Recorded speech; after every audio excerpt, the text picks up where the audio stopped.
పట్టభద్రుల ఎమ్మెల్సీ ఎన్నికలకు సంబంధించి ఓటర్ల నమోదు ప్రక్రియను ఈ నెల 5 వరకు ఎలక్షన్ కమిషన్ పొడిగించిందని, ఇంకా నమోదు చేయించుకోకుండా పట్టభద్రులు ఎవరైనా ఉంటే వెంటనే నమోదు చేయించుకోవాలని టీడీపీ రాష్ట్ర అధికార ప్రతినిధి పిఠాపురం మాజీ ఎమ్మెల్యే వర్మ విజ్ఞప్తి చేశారు. పిఠాపురం పట్టణం మహారాజకోట ఆవరణలో గల తెలుగుదేశం పార్టీ కార్యాలయంలో పార్టీ నాయకులతో కలిసి మాజీ ఎమ్మెల్యే వర్మ మీడియాతో మాట్లాడుతూ ఉభయ గోదావరి జిల్లాల పట్టభద్రుల ఎమ్మెల్సీగా కూటమి అభ్యర్థిగా పోటీ చేసిన పేరబత్తుల రాజశేఖర్ కు విజ్ఞులైన పట్టభద్రులు తమ మొదటి ప్రాధాన్యత ఓటును వేసి గెలిపించుకోవాలని కోరారు.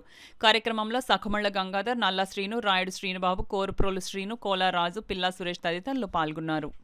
గ్రాడ్యుయేట్స్ ఎవరైతే ఉంటారో పిఠాపురం నియోజకవర్గంలో వారందరూ కూడా ఓటు నమోదు చేసుకోవడానికి 5వ తారీఖు వరకు కూడా అవకాశం ఇచ్చారు. కాబట్టి సంబంధిత ఆఫీసుల్లో ఎవరైతే నమోదు చేసుకోలేదో వారందరూ కూడా పట్టభద్రుల ఎలక్షన్ సంబంధించి గ్రాడ్యుయేట్స్ ఓటు నమోదు చేసుకుని ఓటు వేయవలసిందిగా విజ్ఞప్తి చేస్తారు.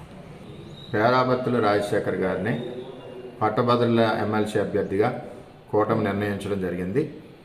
మరి ఉమ్మడి తూర్పుగోదావరి జిల్లా, పశ్చిమ గోదావరి జిల్లాకు సంబంధించి అంచేత కూటమి అభ్యర్థి పేరాబత్తుల రాజశేఖర్ గారికి ప్రతి ఒక్క గ్రాడ్యుయేటు మొదటి ఓటు ఆయనకి వేయవలసిందిగా ప్రార్థిస్తున్నాం.